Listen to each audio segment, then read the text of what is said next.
una sociedad como la nuestra, donde siempre estamos recalcando esa escasez que hay en muchos hogares antioqueños y en muchos hogares colombianos de padre, ¿qué implicaciones tiene y qué tanta falta hacen los padres como figura dentro de un núcleo familiar? Ese será el tema que tocaremos con la doctora Camila Úsuga, a quien le agradecemos como siempre su presencia en el programa. Bienvenida. Gracias a ustedes, a Teleantioquia, a las tres, gracias por estar en ese programa tan lindo. Bueno, hablemos de ese papel y esa importancia de la figura paterna durante el crecimiento, el desarrollo de un niño. ¿Cuáles dirías tú que son como los aspectos más importantes y más relevantes que aporta un padre dentro del desarrollo de los hijos? Bueno, primero que todo, esa importancia es vital. O sea, vital es que para el niño, un niño que tiene papá y está acompañado por papá, ese niño tiene un mejor desarrollo emocional, físico, relacional, en todos los sentidos. Y cuando ese papá está ausente, por la razón que sea, ese niño no crece igual, porque esa figura masculina dentro de la familia es protagónica, o sea, él protagoniza la historia de sus hijos. Pero entonces se podría reemplazar con la presencia de un abuelo, con la presencia de un tío, con la presencia de otro esposo, ¿o no? Sí se puede reemplazar, o sí se puede, digamos, no reemplazar, pero sustituir de cierta manera, porque ese papá que no está presente, pero el abuelo trabaja con el niño, le hace ver la norma, la trabaja, pero ese papá, yo siempre he dicho, uno puede sustituirse. Si ustedes están acá en Las Tres Gracias, en Teleantioquia, y mañana no hay la presentadora o el camarógrafo, lo sustituyen. Pero papá no se sustituye, ni mamá se sustituye. Esos son papeles irreemplazables, eso no se puede reemplazar, porque papá es mi papá de sangre, mi mamá. Entonces cuando mi papá no está ahí, se sustituye, pero no es lo mismo. No podríamos decir que es que la figura paterna, como hoy en como día, dice mamá es mamá, pero sí, papá es cualquiera. Eso es un cuento chino.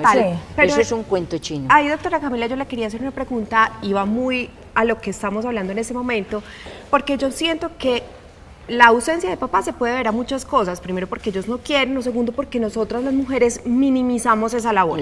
Primero, porque existen frases como es que mamá, solo hay una, papá se consigue en cualquier parte.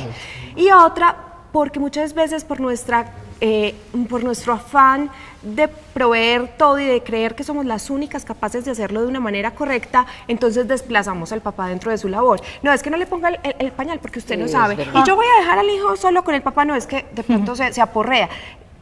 ¿Qué papel también cumple la mujer dentro de esa para darle esa importancia al padre y ese protagonismo que el porque padre es cierto, hay veces que viven, pero lo que dice Marta es verdad. Hay veces es que porque el papá no participa tanto en las labores de crianza, de acompañamiento, porque en algunas ocasiones es la madre que le impide. Es que usted no sabe, usted no es capaz. Pero yo nací siendo mamá. No, yo aprendo eso. Y yo aprendo en la interacción con mi hijo. Mi hijo está aprendiendo a ser en la vida, a ser feliz. ¿Y quién aprende eso? De papá y mamá. Cuando yo como mamá tengo miedo y yo estoy en una relación, vengo de una relación donde no hay esa parte masculina, donde no participó, yo tengo miedo. O sea, yo siempre he dicho que todo parte desde adentro, aunque los primeros días se construye en esos 7 primeros años. Cuando yo construyo o mi familia construye, yo empiezo a vivir mi vida desde ahí. Entonces, si yo tengo miedo de que mi esposo participe, ¿cómo mi papá participó conmigo? Entonces mi papá no participó, mi papá no me bañó, mi papá fue proveedor. Entonces yo inconscientemente invito a mi pareja a hacer lo mismo. Y eso a veces la gente no es consciente, porque la gente no entra en su casa interior. Yo siempre he dicho, ¿dónde vivimos? No, yo no vivo en el Poblado ni en Envigado, yo vivo aquí, porque aquí estamos en Teleantioquia y yo sigo vivo. La gente no trabaja ahí. ¿Sí? Doctora Camila, aquí hay una televidente que escribe y yo quisiera como que aclarar un poquito, porque yo decía, nadie puede reemplazar un padre. Es decir, lo ideal sería que todos tuviéramos la oportunidad de llegar a una familia constituida por un padre, por una madre, y que fuera una familia absolutamente Estable, armónica, funcional, eso. estable. Como esa, lo ideal no es lo real, pues hay muchas no familias y muchos niños que deben crecer siendo criados por sus abuelos, por sus tíos, en muchos casos nuevos, pues el padrastro que asume una paternidad de una manera mucho más responsable y más asertiva que el padre natural. Cuando yo digo nadie lo puede reemplazar, es que en verdad creo que nadie lo puede reemplazar, pero que muchos pueden sí sustituir y hacer mejor la labor de padres que el padre biológico, eso sí. Y esto lo digo porque Silvia Eugenia nos cuenta, una televidente, que cuando tenía 2 meses de embarazo, el papá del bebé que estaba esperando le dijo que votara eso. Así, con esa expresión, miren qué tan duro. Y entonces el papá de ella, o sea, el abuelo del niño, es quien le ayudaba a criar. Y el señor ve por los ojos de ese niño y el niño obviamente adora al abuelo. O sea, aquí vemos uno de esos casos donde hay una sustitución muy positiva. Sí, es mucho. Y hoy en día que la mujer, madre soltera, eso es así, sí. Porque yo hoy en estos días estaba en una charla y me decían, es que hay crisis de familia. Yo decía, no, no hay crisis de familia, hay crisis de individuos. Individuos que no se han preguntado, no se aman, entonces 2 crisis y se unen, entonces establecen una crisis mayor. ¿Y quién está en la mitad? Esos niños que no tienen nada que ver. Y como decían, ahora ese papel tan vital, pero yo cómo voy a ayudarle a mi hijo a hacer si yo no soy. El papel en la familia del hombre es importantísimo, vital. Pero si yo no soy, si yo no quiero ser, si yo me alejo, si tengo miedo, entonces es importante, pero los padres asumen esa importancia, no la asumen. Ahorita relacionando un poco con lo que hablaba Marce, que a veces las mujeres somos quienes desplazamos a los hombres. Yo recuerdo mucho, por ejemplo, cuando era niña, que aunque mi papá no estuviera, el solo hecho que mi mamá me dijera, le voy a contar a su papá, eso ya era suficiente. Y el papá siempre ha sido como la imagen de disciplina y de rectitud. Pero Claudia está con nosotros desde Envigado. Claro que sí, Claudia, ¿cómo estás? ¿Cómo te ha ido? Bien, ¿y ustedes? Muy bien, muchas gracias. ¿Qué estás haciendo además de ver las 3 gracias? Estoy acá haciendo oficios un poquito. Ay, a esta hora oficio, no, ya Ya no más. Me dio tiempo, entonces ya hasta ahora me toca ni hacer los oficios. No, no, sentate, mira las 3 gracias. Que si llega el esposo por la tarde, decirle que nos llame, que nosotros te defendemos. Qué buena compañía, ¿sí o no? Esas son las amigas que uno necesita. Contanos, Claudita, ¿qué querías contarnos acerca del tema que estamos Yo tratando? quiero preguntarle a la doctora, lo que pasa es que yo tengo un niño de crianza desde los 6 meses.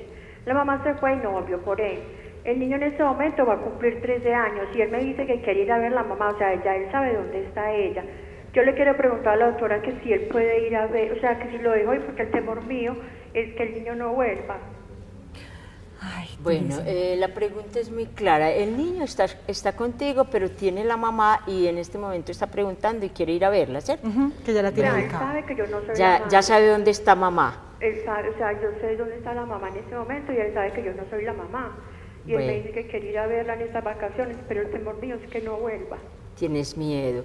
Mira, ese miedo es tuyo. Yo te recomiendo, a veces necesitamos ayuda. Encuéntrate a ti mismo, porque mira, si ese jovencito que está contigo busca a la mamá, tiene todo el derecho a buscarla, porque eso es su vida, o sea, saber de dónde venimos y para dónde vamos, quién es mi raicita, dónde están mis cimientos, eso es importante, y es importante que tú, ese jovencito, conozca, antes dale la posibilidad, guíalo en el amor, porque es que si tú tienes miedo, el jovencito también le va a dar miedo y se va a alejar.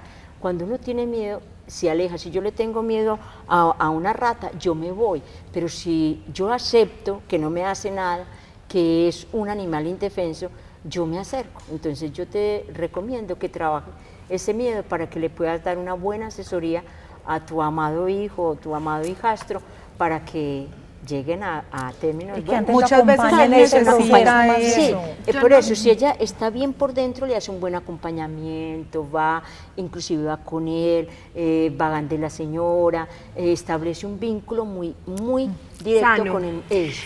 Yo no soy profesional como la doctora Camila, obviamente, pero sí tengo una historia similar porque tengo un hermanito que es adoptado, él tiene 8 años y tiene contacto con sus padres biológicos, obviamente, y mucha gente me dice, ¿no te da susto?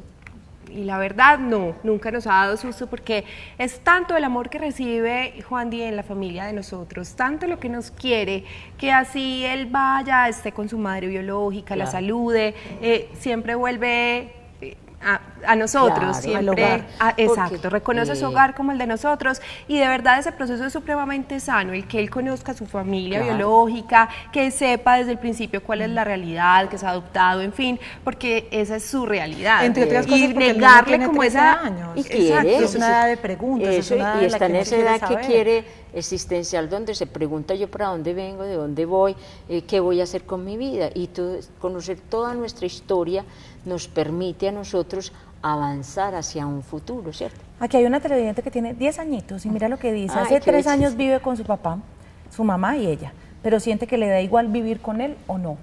Bueno, esos son los padres, yo quisiera como hoy hablar de esos padres que uno ve mucho en consulta, eso es más doloroso, yo tenerte aquí a mi lado, pero saber que estás ausente en el afecto, que estás ahí como un ente, como un mueble más, pero que yo no puedo comunicarte mi afecto, mi dolor, mi miedo. Estamos inundados de esos padres y qué bueno, los niños todo el tiempo ven a sus padres. Y los niños aprenden de lo que ven, de lo que viven, de lo que está en su alrededor. Entonces esos padres que son presentes físicamente, pero ausentes en la emoción y en el afecto, hacen más daño que el que se va. Y es ¿Hay muy algo? común de nuestra sociedad, ¿no han visto Sí. que ya las mamás siempre salen es con la nana que carga la bebé y la mamá se va adelante sola? El papá se van para una finca y entonces el papá y la mamá y los niños jugando con la nana por allá lejos. De verdad se perdió como ese contacto, ese momento de voy a jugar con mi papá, voy a jugar con mi mamá, de compartir tiempo de verdad de calidad, Sí. porque sí, puede que De los papás afecto. estén con ella, Pero ese no se pues de que sientan. tiempo solamente de calidad, no, los niños además de tiempo de calidad necesitan tiempo. O Sí, sea, tiempo en horas cantidad también, y cantidad calidad. y calidad. Estamos con Laura, ¿cierto? En la línea. Hola, No, buenas tardes. ¿cómo estás? Bien, gracias. ¿Desde dónde nos llamas? De Bello. Bueno, ¿tienes algo para contarnos esta tarde? A ver, relacionado con lo que están hablando, pues del tema de la familia, los hijos, papá y mamá, mi inquietud es esta. Cuando una mamá adolescente tiene una hija o un hijo, entonces resulta de que la niña, pues en este caso la niña, por causas que no vienen a caso ni tiene la niña la culpa de que el papá y mamá se separaron, entonces la niña es donde la abuela, donde la otra abuela, a veces con la mamá. Entonces en este caso la niña está con la mamá. ¿Ustedes me están escuchando? Sí, Sí, sí, sí, te perfecto. escuchamos. La niña está con una abuela. Ajá. Entonces, lo ideal no es que la niña esté con ninguna de las abuelas. Entonces, en este caso, ¿cuál es la inquietud? Queremos las dos abuelas y toda la familia que la niña esté con su mamá. La mamá dice quererla mucho, la recoge a veces, pero ella dice que ella no es capaz de ser mamá y ella no, mejor dicho, le saca evasivas a la niña, ella, mejor dicho, no. ¿Cuántos quiere. años tiene en este momento la mamá de la niña? La mamá tiene 22 años. ¿Cuántos? 22. 22 y la niña tiene 6. ¿La niña tiene cuántos? 6. 6 años. La tuvo muy chiquita, pero ya Bueno, tiene 22, muy, pues. muy ya. joven, Sí. muy joven tuvo la bebé. Ya Pues te mi van a mamá se contestar. casó a los 14 años. Y A fue los- mamá toda la vida. Sí, y a los Pero- 20 ya tenía sus 3 hijas. 20, Pues, 21 a años los- ya sí, tenía 3 hijas. 24. Y Pero pudo. mira, Es que eso antes se hace usaba. 20 años, hace 20 o 30 años las mujeres no tenían sino como una sola visión y era tener familia. Esa era como su única, única visión. Ahora no. ¿Qué pasa con esta jovencita? ¿Qué puede estar pasando con esta niña de 22 años? Que mamá tampoco estuvo presente, puede estar pasando. Entonces, como ella fue abandonada, inconscientemente ella abandona. ¿Qué puede estar pasando? También que no está preparada. O sea, que esa niña o ese bebito no estuvo en el deseo, está en el deseo en el dolor, en el escapar de mi casa, en la droga. Hay niñas que en la droga, en juegos, a veces, hoy en día los adolescentes hacen unos juegos con su sexualidad. Las ruletas. Pues tristes, como si fueran mercancía. Entonces, ¿qué pasa ahí que yo no acepté? Es que tener un hijo, ser mamá o ser papá, es primero encontrarme a mí. ¿Yo cómo voy a encontrar al otro si no me he encontrado a mí? ¿Yo cómo voy a darle al otro si yo no me he dado? ¿Yo cómo le voy a dedicar tiempo a mi amado hijo sabiendo que es no solamente calidad, sino tiempo? con compromiso, con esfuerzo, con dedicación. Pero si yo me descuido como ser humano, yo no puedo dar de lo que no tengo. Entonces, cuando yo empiezo a entender y a comprender que esa niña que no quiere ser mamá, ¿qué pasa? Eso está pasando algo con ella. ¿Qué pasó con su mamá? Sí, pues habrá algo más bonito en la vida que ver crecer a los hijos, que Ay, acompañarlos sí. en ese proceso tan lindo Sí. de que nos regalen la primera sonrisa, que nos regalen los primeros pasitos, ya cuando crecen las primeras salidas como han de duro. y tantas otras Por cosas. las calificaciones es linda. Pero sí, pero habrá algo más lindo que recorrer ese camino en compañía y uno saber que cuenta con un papá que asume absolutamente la responsabilidad de la familia Es verdad. y que protege a los Y se hijos. siente protegido. Y tiene esa mano fuerte que los Mano guíe y les da fuerte, pero con seguridad. cariño. Exacto. Corazón grande. No, sí, No, pero lo que dice Luchi es muy importante, Sí. pero si no le gusta, dices que es muy lindo, pero puede haber gente que no le guste, pues entonces no los tenga. sí, Es verdad. exacto. es Doctora verdad. Camila, muchas gracias por estar con nosotros. No, Muy a amable. ustedes a la orden, gracias Como por siempre. invitarme. Muchas y sean felices. Claro para que que sí, le den buen doctora. ejemplo a sus amados hijos.